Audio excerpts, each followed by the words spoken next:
Hi, so this is my first video about a specific wine region, and this is actually one of my favorite ones, Wachau, Austria. And I also have a beautiful Grüner Veltliner in my glass, and actually that's Göttinger wine. I recorded podcast with Simon Göttinger recently, and I will also record one with Mr. Zas from Nikolaihof, so that's the occasion. And I also wanted to show you how I approach a wine region when I want to learn about it. So also about the climate, where is it, what kind of grape varieties can we find there. So I just wanted to summarize my impressions of the region in 30 minutes, so you can get a general idea about the region. And if you want to go deeper, please let me know if you need any more information, or actually go to the Vinea Wachau site, because they have a really great website, also really site specific. And drink more Grüner Veltliner, which is also one of my favorite grape varieties, and I can really encourage you to try many of them. So cheers, Prost. And what I'm recommending to you is to take a glass of Grüner Veltliner, as I do, because that's my first video like that, and I don't want to get dry during the video. So please enjoy. So what are you going to get out of this? You will see on the next slide. So we will talk about where is the region actually, and what's beneath, so the rocks and soils, because this is really a defining factor in the region.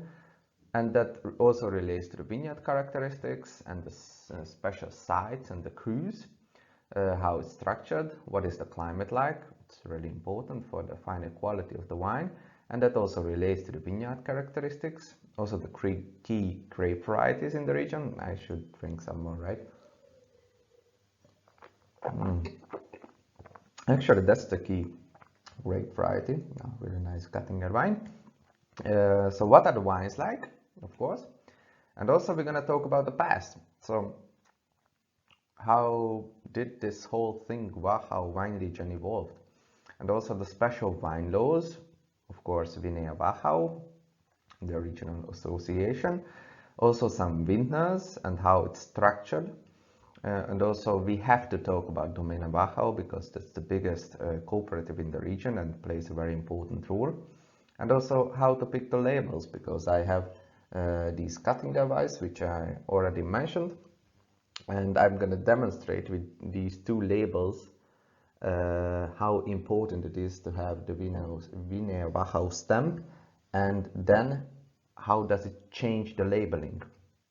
And also we're going to talk about things for the beer drinkers, and also how to convince your family to go to this lovely region, because it's also beautiful. But maybe you have some friends who doesn't like wine. I don't recommend it, but So, just like most traditional regions in Europe, and also the Wachau, which is probably Austria's best known wine region, and also because it matches the most common image of the Austrian wines: white, refreshing, elegant, and Grüner. So Wachau got people drunk dating back to the Celts and the Romans. And the first document is dating back to 470 actually.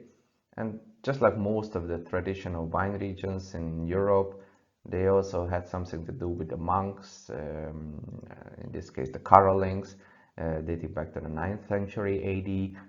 And then Napoleon came along, and phylloxera, of course. So that really matches the European wine region kind of idea. And also in the 20th century, it came a recovery, but then in 1985, there was the wine scandal. So it really was a setback. But then in the 21st century, embodiment of Austrian wine, white wine really, the region Wachau. But you can read a more detailed kind of history online, I'm sure. So where is the Wachau actually? I really like Google Maps and Google Earth also, just to take a look at the region, how the terrain looks like, where the winds could come through, and if there is a river, how steep are the vineyards. So I would really recommend Google Earth for all of you to just to look at the region, and maybe it sticks more into your mind. So I will just talk about this in the next few minutes.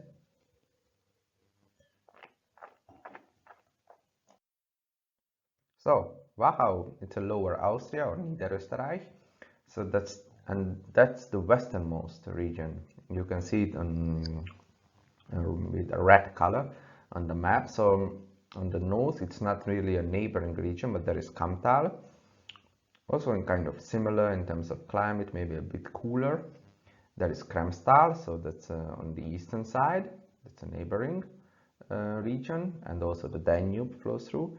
On the south, Treisental, maybe you haven't heard of it, but it's maybe I could do another video later. And there you see Wachau.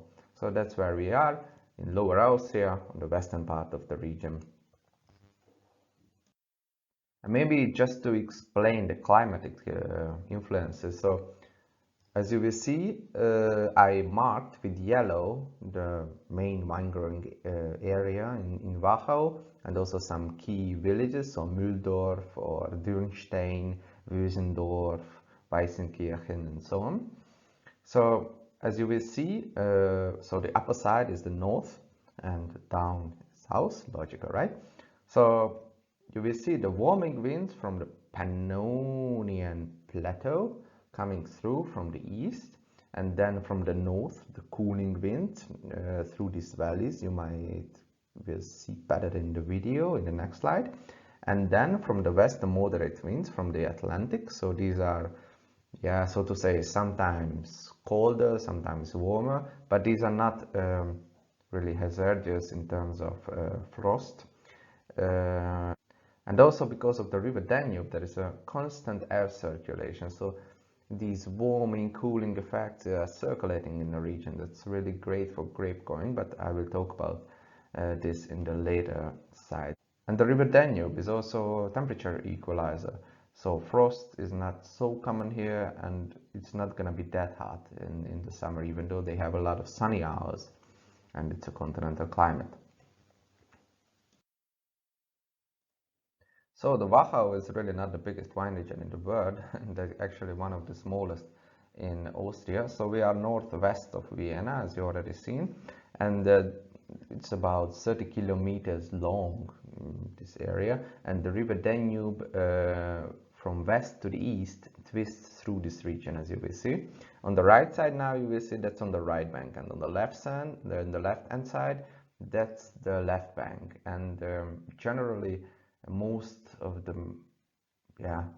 more cherished vineyards can be found on the left bank, and it's less than 1,400 hectares, so it's about 3% of the entire vineyard area in Austria. So as you will see, the Danube has really a great effect to the region, and you will see little villages, so not the most widespread kind of living area, and you will see that it's a really steep slope. So that's why I recommend actually Google Earth, that you can see that what do these people do to get these beautiful wines, which I should probably do more for this video because my saliva is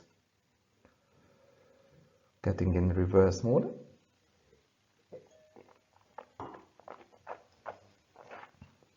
Yeah, beautiful greener. So that's actually the region. We are now at the western part. That's the coolest, but I will talk about the climate more and how it relates to the quality wines. So what is really important, because I already mentioned that on the left side you will see most of the preferred vineyard areas and vineyard sites, and that's the most likely reason is the exposure, because they need the sun. They needed the sun even earlier before global warming, but they needed the sudden exposure, a lot of sunlight. So the left bank is in generally preferred. Also the altitude up to around 450 meters. Actually the Danube is around 200 meters high already, so at the side, so to say, and that means 250 above the Danube. Also the proximity to the river Danube, because I already mentioned that this has a temperature controlling effect in the region, and also the rock type and the topsoil depth. So how deep is actually the humus-rich topsoil? Wachau vineyards have a great appreciation, great care for this kind of rock types.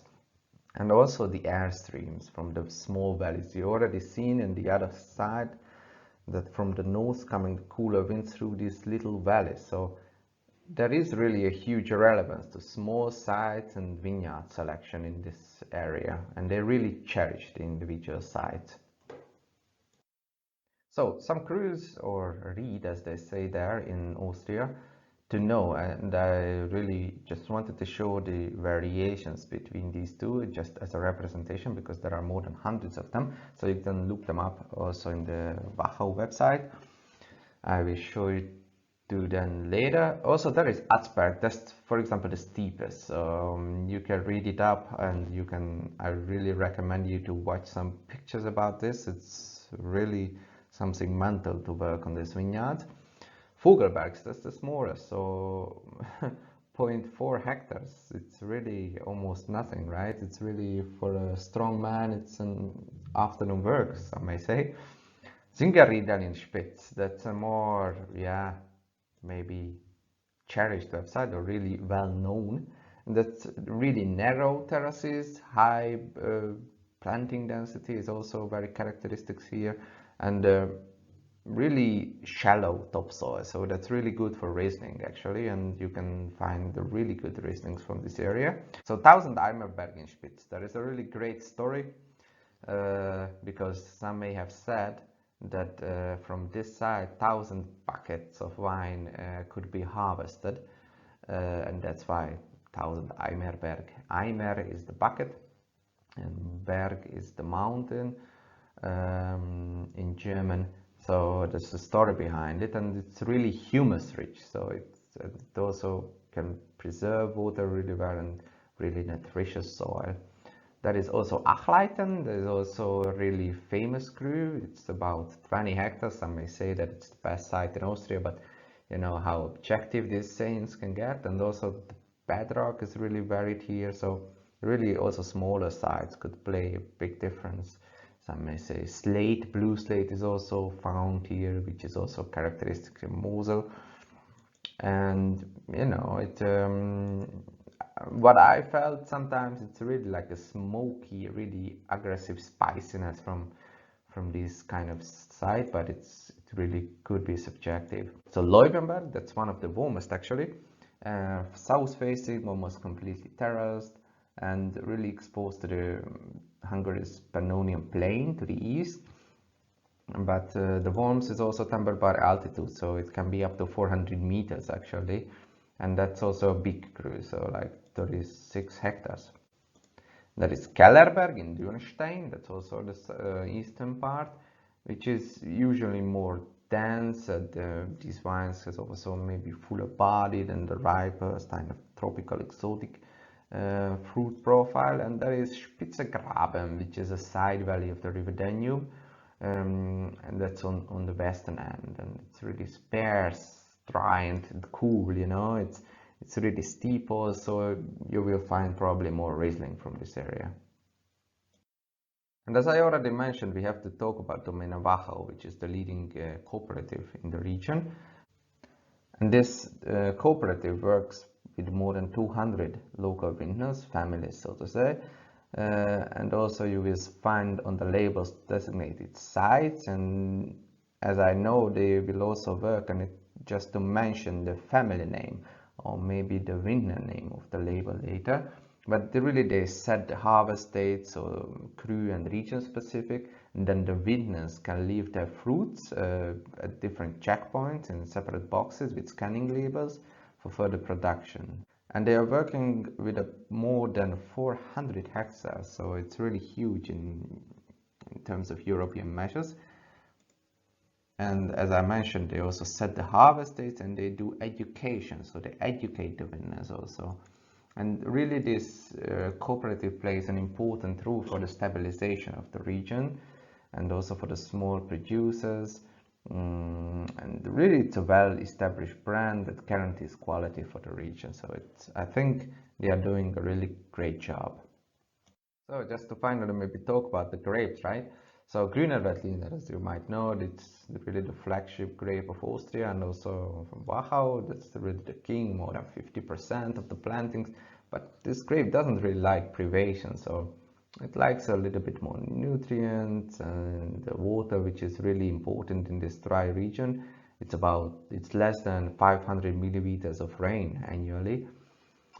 So it likes a little bit deeper soil, but that is Riesling, and I like to think that this is a long distance runner because it ripens later, and also it likes to suffer a little bit, you know, it doesn't like really deep soils. And also the Osorans, so Chardonnay, Neuburger, Gerber Muscateller, Pinot Blanc, Traminer, and Sauvignon Blanc. So some of them maybe on the more aromatic side, but as you might have seen, these are all white wines. So, but also you will see some reds on the horizon, Pinot Noir and Zweigelt. Some may also do rosés from Zweigelt or from Pinot Noir in this region. Yeah, so if we are in the Wachau, we have to talk about the soil and the rock types, but it's really varied and really a geologist's dreamland, so to say, because it is varied. So sites could also have, so specific sites could have really varied soil and rock types, but in general, the upper sides are mostly primary rocks, so gneiss, silicate, granite, is that kind of stuff. And lower sides are more deeper soil, so mostly loess and sand. Some may say that Grüne thrives in these kind of deeper soils more. And some winners, or most of the winners, say that, and they really like to talk about the rock types, is the second secret of the Wachau. But I just want to clarify some specific German terms, which you will see in the description. So, Gneis, this is a rather hard stone, this is brownish, and it's really mineral rich composition. It's like granite, gneiss, quartz, so what I already mentioned, feldspar, mica, so it's really mineral rich, and some parcels of loess, of course, as well. And there is Urgesteinsböden. That only means that it's an igneous rock. So that has been formed by cooling and solidification of the magma of the earth. And this is really a deep significance of the Earth's crust. So I want to talk about the vintners or wine wizards, how I like to call them, because I already mentioned that it's less than 1,400 hectares, but more than 650 vintners. So the average size is really small, you can do the math. And these are mostly family-owned vineyards and family-cultivated. Winemaking is really in the blood. Some families dating back to the 13th century. So these are really traditional vineyard families, and that's really more on the side vineyard side, so to say. So there are a lot of vineyards who just have a job, and on the weekends they work on the vineyards, you know. And I also like to talk about, or we have to talk about actually, Vinea Wachau, which is the regional association. It's not part of the national DSC designation, but it's also something similar to VDP in Germany. So that's a regional association. It's over 85% of the vineyard area is covered by this organization. As I already mentioned, this is not part of the DSC, and it was founded in 1983 with 24 winners, so really like already like a friend circle. But now over 200 estates are part of this and stand for the Wachau. And they emphasize the naturalness and the handwork and the terroir-driven quality of the wine. So they can only work in the vineyards with their own hands, and mostly spontaneous fermentation, and a lot of vineyards are actually organic. And the site-specific labeling is really a big part of the Vinea Wachau philosophy, so to say. And the vineyards can only have vineyards in the Wachau. Most of them live there, and they don't want to have other vineyards, but that's kind of a rule. And the wines have to be bottled in the Wachau region as well. So the Vinea Wachau trademark or stamp should stand for dry white wines, and they have 3 specific registered trademarks, which I'm going to talk about in the next slide. And they are really the ambassadors of the Wachau wine culture, and these 3 kind of steps, so weight classes, and also stylistic clues about the wines, you know. And dry wine can be up to 9 grams of sugar actually, so total acidity plus 2 grams. And based on natural alcohol content, so if you have wine knowledge from Germany maybe, that's also something similar. That's a cool climate characteristic, so to say, that natural alcohol content is really important and chaptalization is not allowed. So this is what natural means. So they could not be sweetened. And that is also Grüner Veltliner and Riesling, so the two most important varieties, and Neuburger, Muscat, and also Burgundy grapes. So finally, the weight classes or characteristic types of designations also on the label. So we start on the bottom, so with the Steinfeder, and that's a wispy, energetic, rapid, acidity-driven type of wine, really fruity. There is a certain lightness to it. And actually the name, as you can see in the picture, refers to the Steinfeder grass, Stipa pennata, I think it is. And that's a grass which grows near the vines, and it's also like light as a feather, some may say, also as the wine. So that's really at the bottom. It's good for appetizers, good for salads. There is also Federspeer, that's like a cabinet in Germany. That's a really classic dry wine. It has more body, more nuance rich, and really versatile in the kitchen. So that's elegant, nuanced, really reliable quality wine. And the name, as on the picture, comes from actually from the falconer, which was a really favorite profession. Also like the hunting in the region in the Wachau. And there is Smaragd, Smaragd-Eidechse, as you will see on the picture as well. That's a lizard, which, as you may know, lizards really like the sun, as also, of course, the wines or the grapes. And this is really an experience on its own, and it's really for the Ewigkeit, für die Ewigkeit, as some may say in Germany. So that's really for the future. These wines can live up to, I don't know, 100 years maybe. And they're really harvested late, and these are the true representatives of the terroir, major full of secondary, tertiary flavors. And this designation was first used in 1986, and since then it's really the best of the best from the Wachau. And so you will not see any screw caps, so it has to be bottled with natural corks, and also marked by the brand of the year of the harvest. And these wines are really coming from the sunniest side, so they have reached the full physiological ripeness. So how to read the labels, right? So, because you will see Trocken and read, and I'm in a wine shop, and the guy behind the counter is, I don't know, doing something else, drinking with another guy. So I will show you with two beautiful wines how to read them, because I figured you might not be perfect in German, but I do speak a little bit, so it might be helpful. So I wanted to demonstrate with you with 4 empty bottles how to choose a label in maybe in an Austrian wine store. So first I'm gonna show you a bottle that's Müller from Kremstal, and you will also see that's a Grüner Veltliner, and that's an Austrian quality wine with 13.5 alcohol percent, and also Ried or Cru wine, but you will not see any Smaragd designation on this wine. So just to remember, that's only in the Wachau. So we go further with the Göttinger wines. I have 2 vintages, and that's a great form of demonstration how things evolve once you are part of the Vinea Wachau Association. So now we have a 2018 Riesling Ried Leubenberg, which is a really well-known Ried or Cru. You will hear about this also in the video.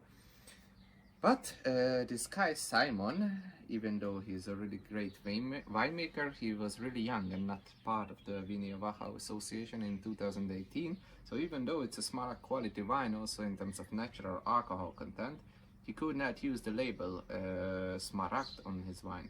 And you will also see Trocken on both of these wines actually. That means it's less than 9% of sugar. Trocken means dry. And we have already a Federspiel with 12.5 volume% alcohol, so that's in the middle weight, so to say. It's also Trocken, so dry.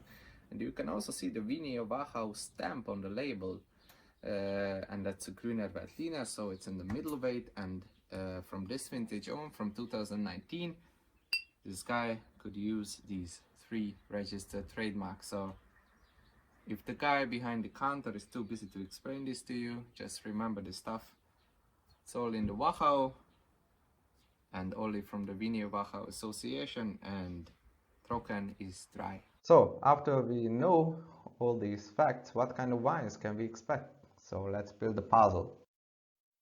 So what do we know? Let's summarize. It's continental climate, high diurnals, especially great diurnals in harvest times thanks to the northern winds in general, and it's getting colder towards the west. It's logical, right? So also higher altitude, so retain acidity in wines, and it's really important in aromatic or non-aromatic white wines as well.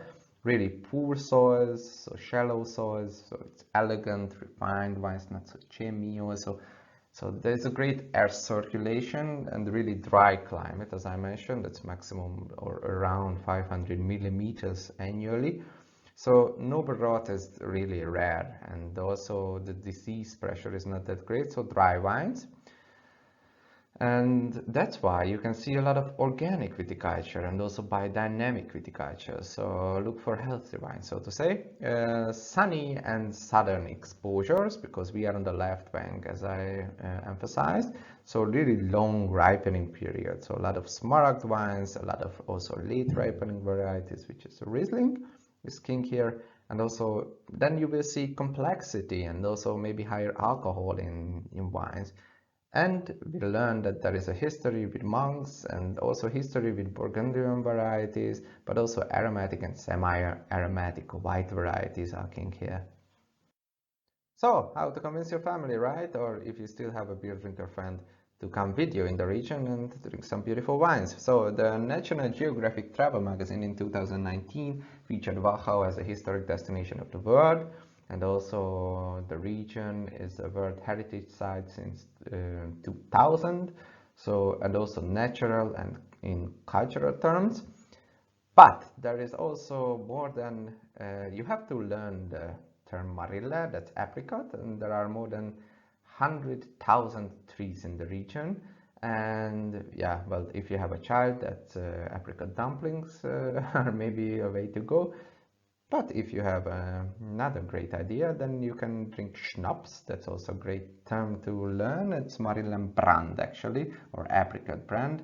I can really recommend. Or actually just look up some pictures like this and show them to your friend. You know, it's a beautiful landscape, beautiful in every season. You can also take a boat through the region. So it's really worth going there. So as you may be surprised, I still have some Grüner Veltliner in the glass. But thank you for watching the video, and I hope you liked it, and leave some tips in the comment section or write me an email if you like the video or not. Please, I'm gonna read everything and try to answer, and leave some tips which regions should I cover in the next videos. So, you know, Prost, and watch it again.